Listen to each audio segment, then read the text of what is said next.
Welcome to the 10th and final episode of this season of the Norwalk Film Festival Podcast. I'm Sean Fox, one of the volunteer board members for the festival. Whether you're listening or watching the video, we appreciate you joining us on this season leading up to the festival. I'm recording this on Friday the 19th, and in just a little bit, I will be heading over to the 314 Beer Garden in South Norwalk for our kickoff party. So really looking forward to the weekend, and it's been a pleasure doing all these interviews and getting to know all of our filmmakers. It's an honor to show their films at our festival, but also great to get to know each one of them as a person. Today's interview is with writer and director Krushan Naik. His film Resurgence is about a professional canyoneer named Ryan who has a near-death experience in the canyons of southern Utah. After the accident, his friends and family witness a changed person as Ryan battles with himself due to the trauma caused by the accident, crippling his everyday life. Resurgence is part of a documentary shorts block and is one of over 60 films that are part of our 4th annual festival. They'll all be screening this weekend, January 19th through the 21st in Norwalk, Connecticut.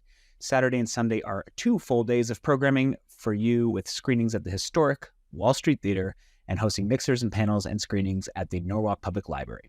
Visit norwalkfilmfestival.org for all the details and to get your tickets now, or show up at the box office and get your tickets on Saturday and Sunday, because you'll probably listen to this later.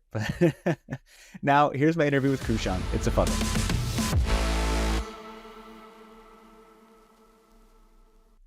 We're joined by writer and director Krushan Naik of Resurgence. Krushan, thank you so much for joining me today. I am very happy to be here, and thank you for having me. Yeah, it's a pleasure. I really enjoyed watching Resurgence and the story it tells. But before we dive into that, I was reading your bio, and you've done a lot, to say the least. A lot of experience in a lot of different positions, and really a multi-hyphenate of many, many different things. So can you give us as brief as possible with so many things, a synopsis of your past and your experience and how you ended up in LA? Well, first, thank you so much for all the kind words. So I studied animation while I was back in India, and I got into advertising after that. After which I got tired of it and decided to come to LA for films, and I got into film school. And after graduating, I have been doing a lot of stuff. That includes, I've worked with film festivals and, just edited and produced a lot of films, and I'm constantly doing that even right now as we, talk. There's like a couple of other projects that I'm working on. That's like a brief of what I do.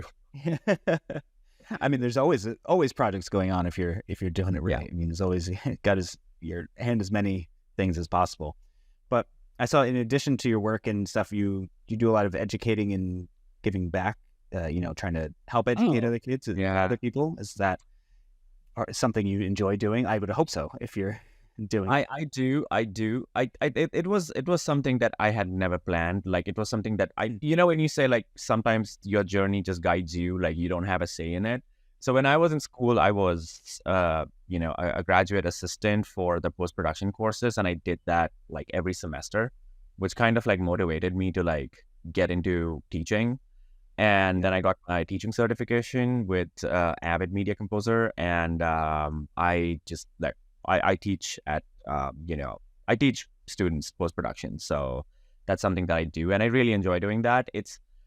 I don't know, it gives me a platform to express myself, and the joy of seeing students learn from what you are teaching, it's unbeatable. It's like, okay, this is the concept, because post-production can get like technical sometimes, and some of it can be like challenging.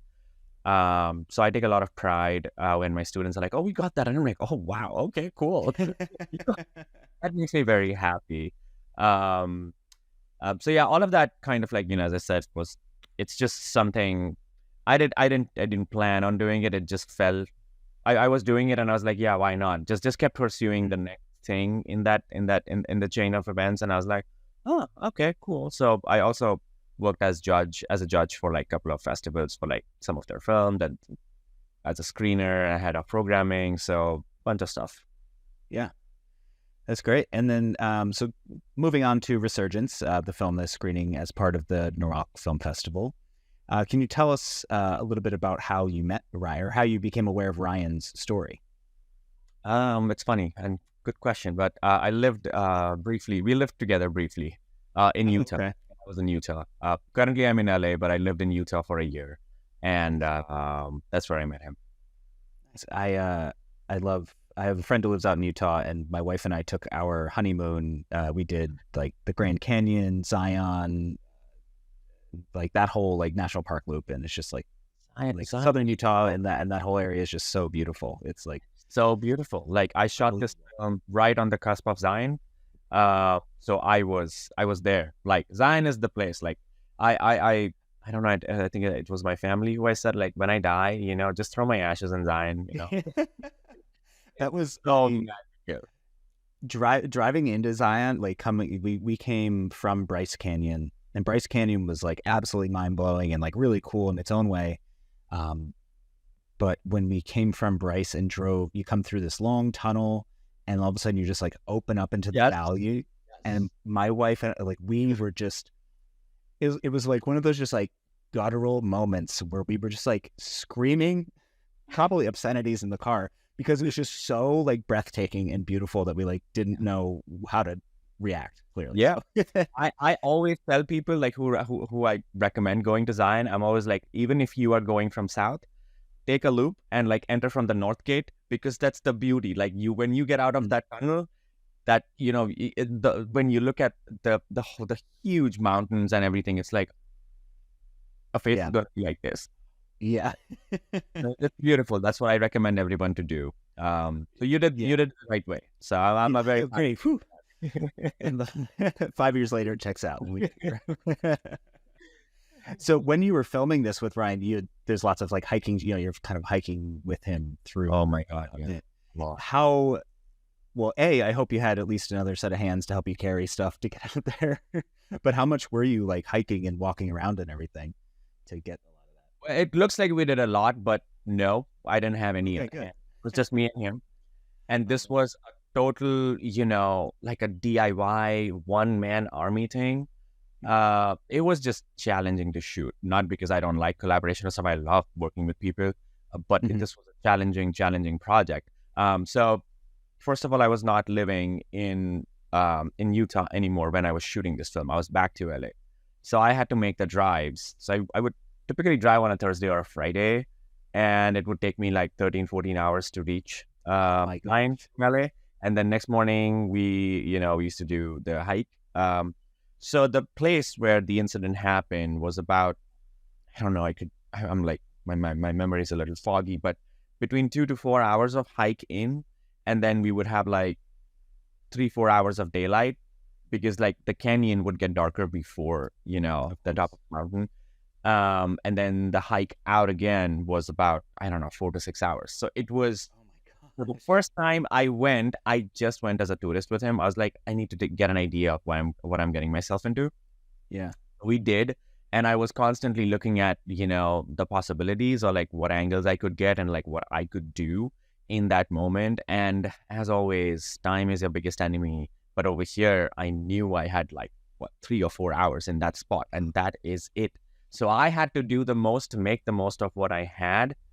So I knew right away, like, no fancy equipments. I just couldn't do any of that stuff. I knew it. Like I did. If it was me, I would shoot it on an Alexa. But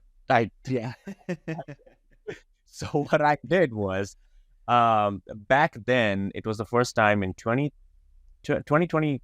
I don't know which year was this, but iPhone 13 Pro had launched, and that was the model of the phone which allowed you to shoot video on Apple ProRes codecs, which is the same, that, these expensive film cameras use. So I was like, you know what, worth a shot. Let's try it.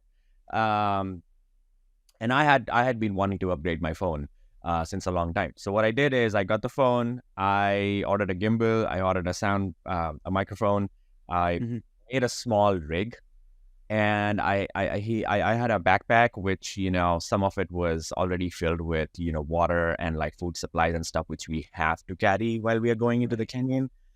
So I would just put the gimbal in my bag at any time the moment came, like, okay, this is it. I would just get the gimbal out, press the start button, and I'm ready. Like, I had to make that rig that fast. Like, there was just no time to spare.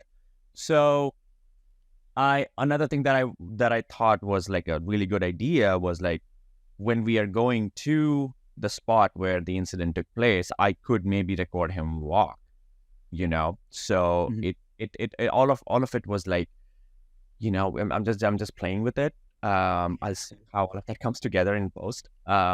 I had like brief ideas in my mind, like I'm gonna do this, I'm gonna do that, and the landscapes were beautiful. So I just told him like, you know what, you just walk, you just do your thing. I'm gonna like, if I have something, I'll just tell you. And every time I turn my camera on, because the phone doesn't have enough space for these large video files, you know. So I knew I had about 90 to 100 minutes on my phone. That's all that I could get, which is about an hour and a half, maybe 2 hours at the most. If I was recording on that big, that big a codec. Yeah. So every time I got my phone out and like I was recording, it had to be intentional. Like and that one shot, that's it. Like I got that one shot, and then I didn't have the liberty to go more. So I would be like, okay, this is it. I am going to do the best that I can with what I have. And we kept on doing that until I thought like, okay, this is it. Like, I think I have all of it. And then when I went back, so it was done in different parts. Like I went for the interview one time. So first time I went to just get a feel of the hike. Second time was the interview. And then the second time was the actual fall that we were recreating. And the third one was the interview. So it was a couple of trips that I had to make. So three hikes in and out for like 3 hikes in and out, I think so. Yeah, but I think the interviews were, yeah, I'm like mixed up now. So I don't. It's okay. It's been a minute, so it's okay. There were a couple of drives there. So yes, I did. Now, one of the things I really liked that you wrote in your director's statement was, in our lives, we periodically cross paths with individuals who have no connection or relation with us. We are only aware of their existence after the point of our first encounter, but it is shocking to see how parallel our life situations are when encountering them. Is that how you felt when you met Ryan and hearing his story? I did. I absolutely did. It was, so this question is, it takes out on a journey of a very deep connection that I felt. And it was, so I had come to America I came to America in 2019 for, education, film school. Mm-hmm. The first 6 months I was figuring out what America is, and like, everything is different from where I come from, India. Like crossing the streets to using the restroom, everything is opposite, Right. So your brain is constantly active, and, you're trying to like figure stuff out. And within 6 months, we were struck by the pandemic. So we all had to be pushed back into our homes. Then came Black Lives Matter. After that, the government back then, because of the whole COVID thing, there was so much of a political, religious, and, science battle going on in this country. And, the administration back then was like, if the schools don't go in person, international students will have to leave the country and go back to their country, which was, of course, revoked. Then came the second wave, which originated from India, after which, we had the presidential election. Then came the attack on the Capitol. So like it was the timing of me being in America was, what's the word? Entertaining and interesting. So and at that time, my brother and my mother were COVID positive. And she was hospitalized. My mother was hospitalized, and she was wearing the oxygen mask she was not even able to breathe. There were no vaccines. I couldn't fly back to India. And the home that I was living in was, I was in my final month, like my lease was running out, and I didn't have money. So I was in a limbo myself. That's when I moved to Utah. Within 6 months of moving to Utah, maybe 4 months, I met him. And when he narrated his ordeal, I kind of like felt like we could, as I like to say it, like universal elements of desperation, helplessness, loneliness, isolation. When you feel these things, you kind of like, go through existential crisis sometimes. And, you don't understand what's right, what's wrong, why you're doing what you're doing, and, what's happening with your life. And, when you make decisions that don't work in your favor, you're like, I'm not confident enough to make these decisions anymore. I don't know what I'm going to be doing. So all those questions and all of that stuff was happening. But it was not until after I moved back to LA, which was again another 6 months, that I had to make a film. And I was like, hey, this seems like a really interesting story to me. Because, this is what I believe in. Different people, different thought process. You show me the world of a protagonist or a subject. You show me the deep shit that they fall into. But what inspires me is how they get back, how they rise. And there was a rise. I was like, this is a perfect story. Like, if anything, this is a good comeback story, inspiring story. And like, it's just, and that's the feedback that I have been getting from everyone. It's like, it's so inspiring. It gives us such a positive taste in our mouth. Like when we watch it, like, it's a difficult watch, but like towards the end, the audience is like, oh boy, wow. Like, this is good. So it's that's like not a long, not a short, but like a mid version of answer for your question. Yeah, but I think the film does such a great job of highlighting he does it, and you show and he does a great job articulating the loneliness and the depression and stuff and how he felt in those months after his accident, and seeing the rise in him conquer, getting back out there and conquering the fear and getting back into a quote, normal space is real, it is inspiring, as you said. That's why I say, the film highlights the disparity between emotional, physical, and mental recovery of of any person who goes through any sort of trauma. So this film, although it's on canyoneering, it relates with anyone and everyone who has ever been through any sort of trauma, because they know, let's say you've been hurt, you physically recovered, but the inside it takes time. And that's why it was important to kind of like put it on screen and see like, okay, if you're feeling something, it's okay. It's normal. Feel it, let it go, let it do its thing, and you will eventually.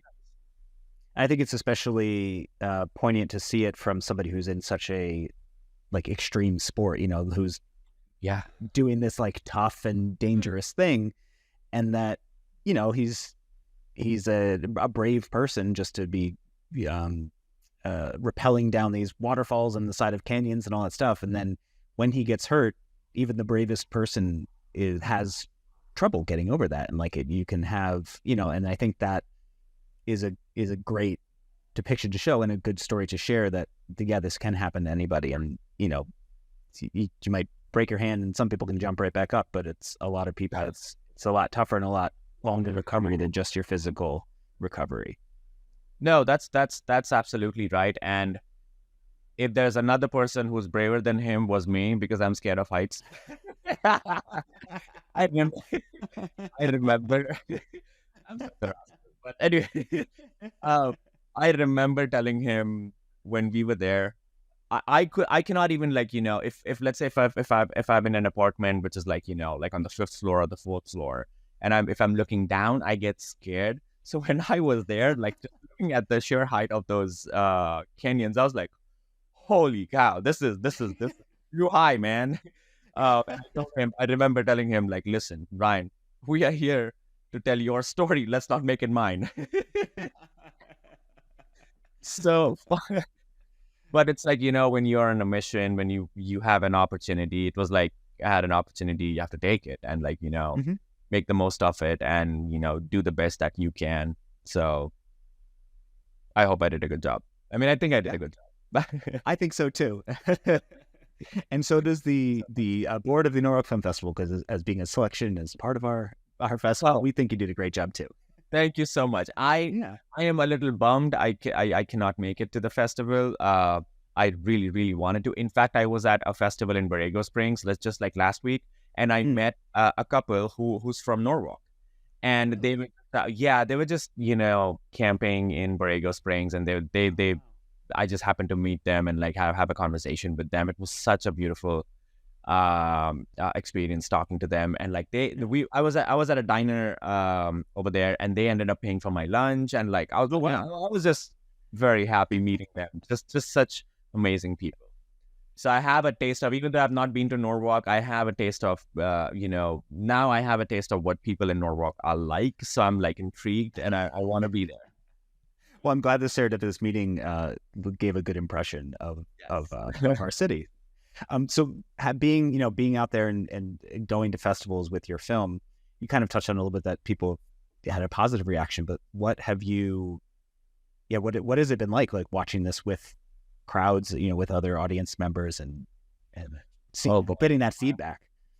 I'm like a kid at a candy shop when I watch them on the screen. I'm just like, my brain just stops for those 20 minutes. I'm like, nothing matters but my film on the big screen, because I am such like, I want to see my products, my projects, my films. Product is not the right word, but I want to see my films play in a theater always. Like, I am a huge proponent of that. And when I get this opportunity to see it, and when people are watching your film without any disturbance, and when I see the reaction of people when at the fall, or when there are moments where I know that people are going to react, I am just jumping, and I'm just so happy, and saying okay, that worked, that worked. And I'm what I have been doing is I've been trying to record those brief moments every time I go to a screening, and cool, just make it as a memory, and keep it in my phone, and see okay, this works, that works. And then also just get an idea of how this scene played this way in my brain, but it was then perceived differently by different people. And maybe some people reacted to that, some people did not. But anytime I see, not a full theater, but even if there's a lot of people watching my film in a theater, there's no feeling that can match that, honestly. Just being able to get people to come into a theater, spend that money to watch your film, it's magical. It is magical. Yeah. It's so hard. It is very hard. I couldn't even imagine. I was like, oh, yeah, filmmaking is hard. But no, filmmaking as compared to the things that you have to do after that. Yeah. Equal challenges are there on both ends. So I started. And getting people to see it is just as. Oh yes, yeah. Just having that.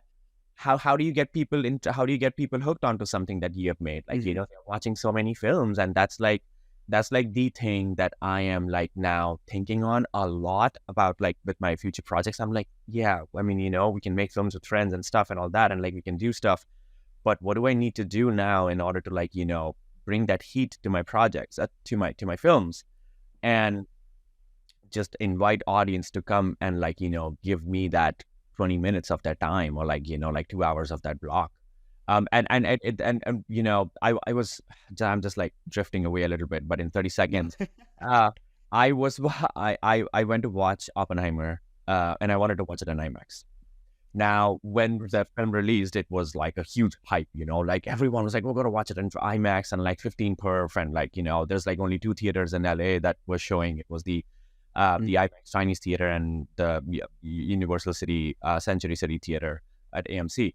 So the tickets were blocked, and the theaters were going full, and I was okay, I'm gonna wait for it, but it was just getting full and full and full. So one of the theaters came up with an early morning 6 a.m. screening of a film that's such heavy in topic, Yeah. And the street, I don't know what's it called, but the whole Hollywood street where you have those markings on the sidewalk.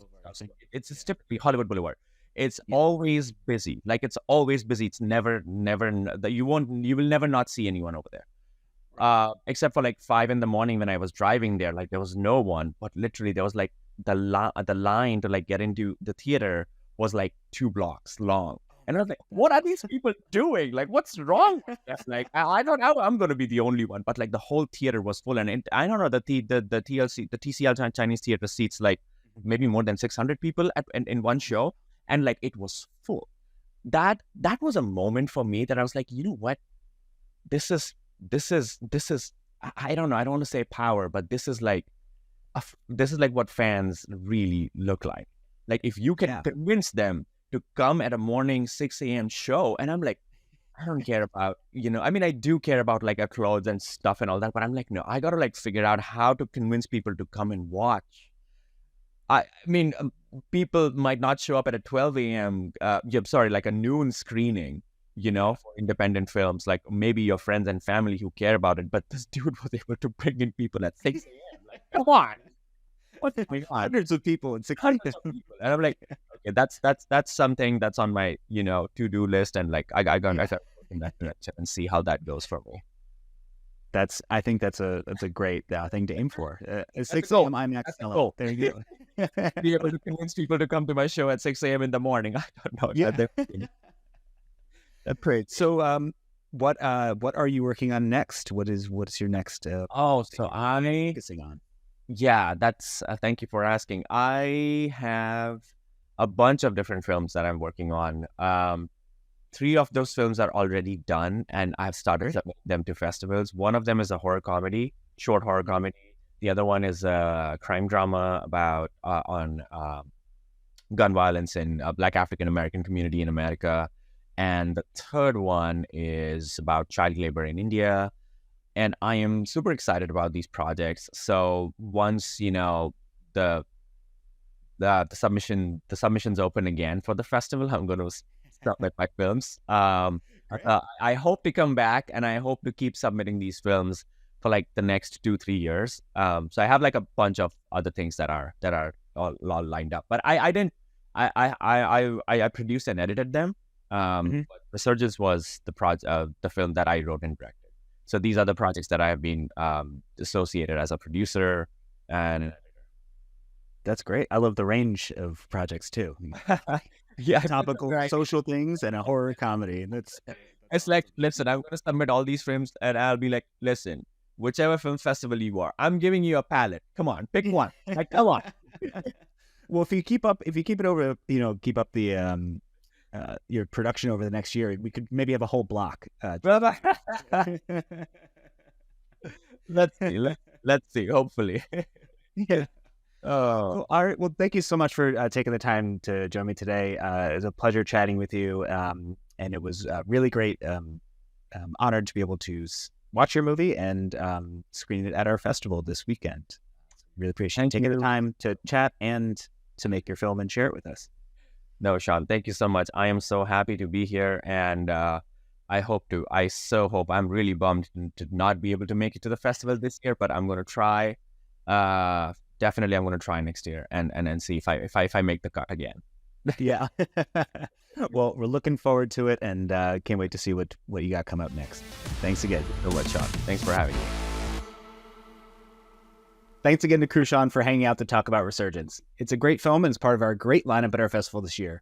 Come out to the Wall Street Theater this weekend, January 20th and 21st, to see it along with all of our other films. And go to our website, norwalkfilmfestival.org, for all ticketing info, schedules, and more. We are an entirely volunteer-run organization, and we couldn't do it without you, so make sure to follow us on all of our social media platforms at the handle @Norwalk Film Festival. And we really hope to see you in Norwalk this weekend. Thanks for listening to this episode and the whole season, and we look forward to seeing you in Norwalk.